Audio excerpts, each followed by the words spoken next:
वीर बन गया है विपक्ष। इतने भव्य स्तंभ का आज वहां पर अनावरण किया है प्रधानमंत्री ने, तो इस पर रण क्यों? दुबे जी। अंजना जी, न सिर्फ भव्य है, गौरवशाली और वैभवशाली भी है भारत का यह प्रतीक चिन्ह। आखिर ये आया कहां से? भगवान बुद्ध ने वर्षावास के बाद अपने भिक्षुकों को निर्देशित किया कि चारों दिशाओं में जाओ और सर्वजन हिताय सर्वजन सुखाय के काम में लग जाओ।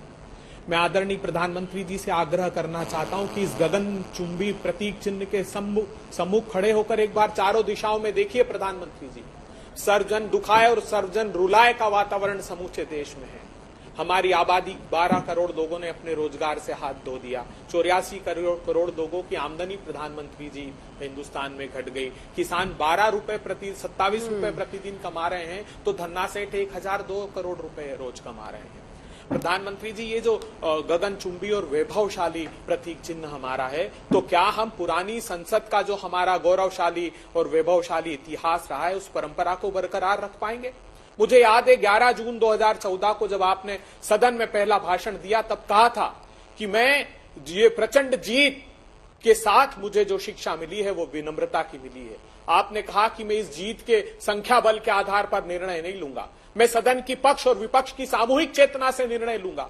तो क्या आज आप हृदय पर हाथ रखकर कह सकते हैं कि सामूहिकता के साथ आपने निर्णय लिया? पिछले मानसून सत्र में आपने कहा कि खुले दिल से, खुले मन से मैं चाहता हूं कि बहस हो, डिबेट और डिस्कशन ही पार्लियामेंट है। तो मैं आपको याद दिलाऊं, आपके इस उद्बोधन के मीडिया के तत्काल बाद जब सदन गए तो पता पड़ा 10 मिनट में 14 बिल पास कर दिए और आधे घंटे में 26 बिल। पूरी कानूनों की फहरिस्त मेरे पास है। इंश्योरेंस अमेंडमेंट बिल था, इंसॉल्वेंसी बैंकरप्सी बिल था, ट्रिब्यूनल रिफॉर्म्स बिल था, टैक्सेशन लॉ थे, सारे कानून प्रधानमंत्री जी। और आपने सदन में आए तब क्या किया?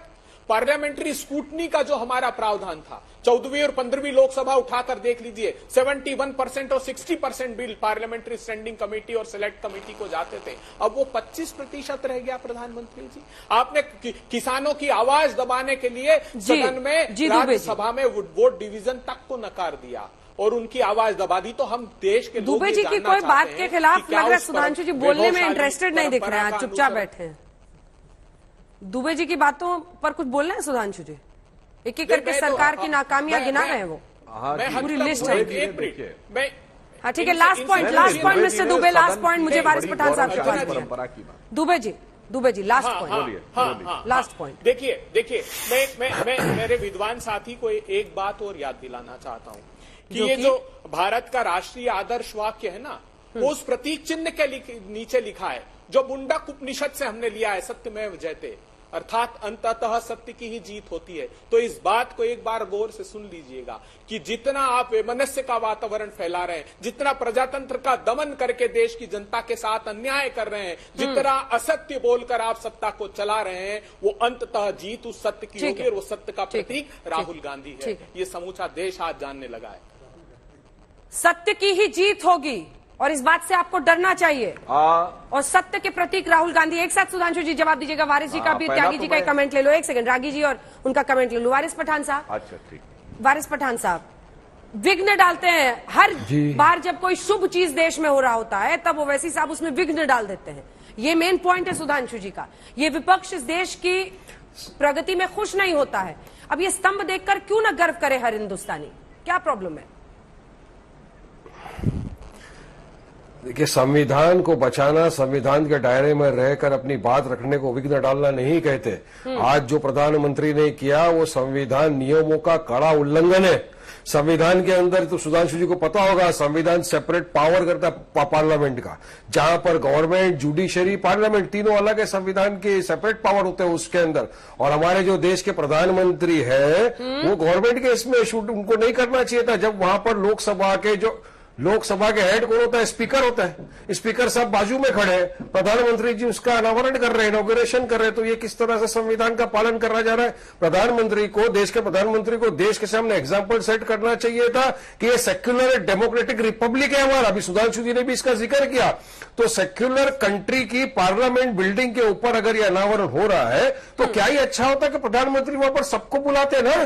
किसके साथ पूछ के, किसके साथ प्रधानमंत्री ने डिस्कस करने के बाद ये किया? सेक्युलरिज्म प्लुरलिज्म की हम बात करते हैं, सारे रिलीजन को एक साथ लेके जाने की बात करते हैं, तो क्या ये अच्छा होता है कि प्रधानमंत्री वहां पर हमारे सरदार भाई के गुरुओं को बुलाते, वहां पर मुसलमानों के रिलीजियस नेता थे उनको बुलाते, वहां पर हमारे पारसी भाई थे उनके नेता को बुलाते, वहां पर तमाम जाति के जो लोग थे उनको बुलाते, सबके सामने करते? चलो ठीक है, देश के प्रधानमंत्री का रिलीजन है हिंदुइज्म, वो अपने हिसाब से करते, लेकिन वहां पर जाके आपने पूजा किया तो सबको बुलाना चाहिए था। हम क्या क्या मैसेज दे रहे हैं पूरी देश और दुनिया के सामने? के सेक्युलरिज्म की बात करते हो, यहाँ पर सेक्युलरिज्म को आप गला घोटते हो। ये तो डेमोक्रेसी का कत्ल नहीं है, वो क्या अनजाना जी कि आपके जो मन मर्जी में आ गए आपने वो कर दिया जाके? नहीं, ये हमारे देश के ऊपर सबकी नजर है और ये हमारी सेक्युलर कंट्री की पार्लियामेंट बिल्डिंग के ऊपर था। ये कोई इंडिविजुअल तो बीजेपी का प्रोग्राम नहीं था ना कि जहां पर प्रधानमंत्री ने जाकर ये सब कर दिया।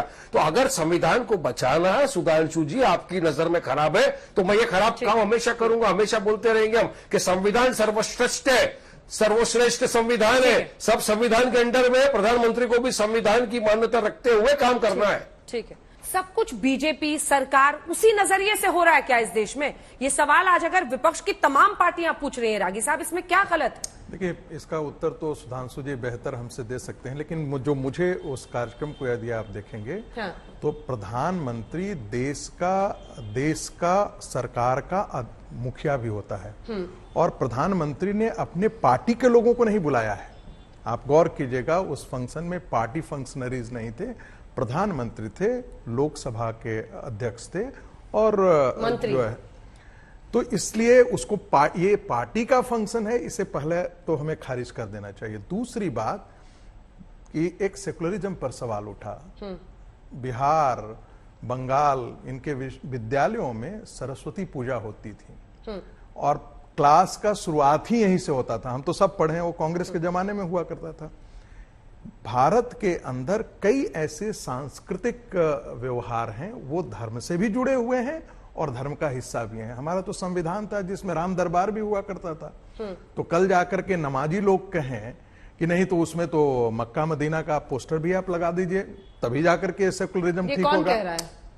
मैंने ऐसे जहर क्यों डाल रहे हैं बेवजह? हम जहर नहीं डाल रहे हैं, जहर ही है। देखिए, कौन कह रहा है? जो कोई कह ही नहीं रहा है, कोई कह देगा, कौन कह रहा है? मैं कह रहा हूं, मैंने तो कहा कि राम दरबार था। जिन संविधान निर्माताओं ने बनाया उनको क्या इस देश के सेकुलरिज्म की परिभाषा नहीं मालूम थी? क्या इन्हीं लोगों को सेकुलरिज्म की परिभाषा मालूम है क्या?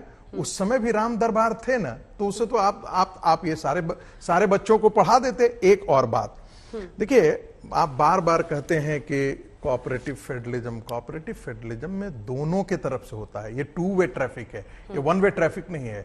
जहां पर आप ममता बनर्जी कहें कि हम तो प्रधानमंत्री, तो आप फोन तक नहीं उठाते हैं, प्रधांत्री को हम रिसीव करने नहीं जाएंगे, तो ये कौन सा कोऑपरेटिव फेडरलिज्म है भाई? आपकी सनकपन, मन का सनकपन से तो नहीं चल सकता है ना। दूत एक अन्य बात उन्होंने कहा कि भाई एक ही धर्म है, धर्म का और पंथ की व्याख्या साहब आपके अपनी व्याख्या है। ये संविधान पंथ निरपेक्ष है, संविधान धर्म निरपेक्ष नहीं है। रोज रोज गांधी जी को बोलते हैं तो कम से कम गांधी को ही ले आते। आप छोड़ दीजिए, रोज आरएसएस को गाली दीजिए, बीजेपी को गाली दीजिए, अरे गांधी को तो आप स्वीकार करते हैं ना, तो गांधी के धर्म की परिभाषा भी कम से कम उसको आप। शांतनु जी, एक कमेंट आपका इस पर। शांतनु जी, कांग्रेस का दुख तो समझ में आता है, कांग्रेस का दुख ये समझ में आता है कि कांग्रेस ने तो शुरू से कहा था, इसका विरोध ही किया था। मैं आपको एक चीज बता सकता हूं कि जो नया संसद है वो भारत की सांस्कृतिक वैभव भी आप उसमें देखेंगे, भारत की विकास यात्रा भी उसमें देखेंगे और आपको कहीं ना कहीं आपको लगेगा कि ये मेरी संसद है। अभी पत्थर की दीवारों में आपको वो चीजें नहीं दिखती है। ठीक है, शांतनु जी एक कमेंट आपका इस पर। सबसे पहले ये विस्ता प्रोजेक्ट जब बन रहा था, हम लोगों ने उस टाइम बोला था कि कोविड में आदमी मर रहा है, यूपीआ में गौनो चीता जल रहा है, डेड बॉडीज नदी में फ्लोट कर रहा है, कम से कम कोविड को ट्रीटमेंट करो सबसे पहले, उसके बाद ये सोचेंगे। ये लोग किसी को ध्यान नहीं दिया, खुद डिसीजन ले लिया क्योंकि नेशनल डेवलपमेंट काउंसिल का मीटिंग ही नहीं होता है। दूसरी बात ये बोल रहा है आज वो पार्टी का प्रोग्राम नहीं था, तो हरदीप सिंह पुरी उसका बाएं बाजू में खड़ा था, वो कौन सा पार्टी का है भला? दाहिने तरफ उसका पार्लियामेंट्री अफेयर्स मिनिस्ट्री खड़ा थे, वो कौन सा पार्टी का है? लोकसभा का स्पीकर, अगर आपको स्पीकर की हैसियत से उनको बुलाया होता तो लोकसभा का स्पीकर से उद्घाटन करवाया होता। वो आपने उद्घाटन करवाया लोकसभा का अरे भाई, स्पीकर वो को खड़ा संसद है, करके, संसद में सिर्फ इसका लोकसभा मतलब वो नहीं पार्टी होता का है। प्रोग्राम में आया और सर, पॉलिटिकली वो संसद है, संसद में सिर्फ लोकसभा नहीं होता। जब अगर गुरुवार संसद लोकसभा सिर्फ नहीं है। अगर आपको सब धर्म को सम्मान देना तो बीच में मत बोलिए, हम आपको बीच में मत टोका नहीं है। आप लोग पार्लियामेंट में भी हम लोगों को बोलने नहीं देंगे, डिबेट में भी बोलने नहीं देंगे, ऐसा कैसे होगा? अरे गणतंत्र का थोड़ा सा ख्याल कीजिए। Parliament is for the opposition, यहाँ पर तो कम से कम अपोजिशन को बोलने का मौका दीजिए, बीच में मत टोकिए। वहां पर पूजा का क्या जरूरत था? इंडियन कॉन्स्टिट्यूशन में, इंडियन कल्चर में क्या एक ही धर्म है? आपसे बड़ा हिंदू हम है। हम काली माता का बड़ा पूजा करता है। बंगाल में दुर्गा पूजा जो होता है वो इंटरनेशनली फेमस करके दिखाई ममता बनर्जी। और कोऑपरेटिव फेडरलिज्म का बात अगर बोल रहा है, जेस्चर का बात बोल रहा है, तो ममता दीदी को से आगे सीखना पड़ेगा। आप लोग तो यहाँ पर आके जगदीप धनखड़ को खड़ा कर दिया। ठीक है, उसको पूरा कर disturb लेने करने के लिए। पूरा कर लेने दीजिए। के लिए वजीफा जारी करते हैं, ठीक है। पुजारियों के लिए जारी कर देते ना। अरे भाई, पश्चिम बंगाल के अंदर पुजारी भी हैं सर। ठीक है, उनको अरे, पूरा अरे, कर उनको भी नरेंद्र वजीफा, मोदी, उनका सुनिए, भी एक मासिक आदमी कुछ बात तय बोल कर रहा है। देते हैं ठीक है, ना। ठीक है, इस पर एक जवाब दे दीजिए इमामों शांतनु के साहब। लिए एक क्यों सेकंड तय में पूछ करते रही हूँ हैं? उनसे, इमामों के लिए वजीफा तो फिर पंडितों के लिए क्यों नहीं? उस समय यही सेक्युलरिज्म कहाँ चला जाता है? शांतनु जी जवाब दे रहे हो। हाँ, बोलिए सर। पंडित को लिए क्यों नहीं किया? पंडित को भी लिए कर रहे हैं। अरे कश्मीरी पंडित का क्या हाल है, इनको बोलिए देखने के लिए। कश्मीरी पंडित को ना रहने दे रहा है ना जीने दे रहा है, और ये लोग बड़ा बड़ा बात करता है। प्रॉब्लम क्या है, नरेंद्र मोदी जी को एक्टिंग इतना पसंद है ना, वो चुनाव का पहले गुहा में चला जाता है। इसलिए अभी क्या है मालूम, पारा में जो बच्चा छोटा छोटा लोग खेलते हैं ना, उस दिन कोई पूछ रहा था पीएम का मतलब क्या है, पीएम का मतलब क्या है, तो कोई एक बोल रहा था पीएम का मतलब है प्राइम मिनिस्टर। तो छोटा छोटा बच्चा बोला नहीं वो पहले था, अभी पीएम का मतलब हो गया पब्लिसिटी मास्टर। ये हम नहीं बोल रहा है, पढ़ा का छोटा छोटा बच्चा लोग बोल रहा है। वो कभी बैठ जाएंगे गुहा में जाके ध्यान करने के लिए, कभी योगा दिवस में एक्टिंग करने लगेंगे। ठीक है सर, लेकिन शांतनु दा, प्रधानमंत्री का पद है, उसकी गरिमा हम सबको बनाकर रखनी चाहिए। क्योंकि कुर्सी पर कोई भी बैठा हो, आने जाने वाला व्यक्ति है, लेकिन पद की गरिमा है। क्योंकि ये खेला हॉबी का ही एक्सटेंशन है क्या, इस तरह की भाषा का प्रयोग करना? ये पीएम के लिए मत कीजिए सर, प्राइम मिनिस्टर तो देश का। हम लोग ये नहीं चाहते हैं विदेश में सर, विदेश में अभी नरेंद्र मोदी का पुतली जलाया जा रहा है, हमको अच्छा नहीं लग रहा है। सुधांशु जी जवाब के लिए विदेश में नरेंद्र मोदी का फोटो में कली लगाया दिया जा रहा है, ये हमको अच्छा नहीं लग रहा है, हमको भी दुख हो रहा है।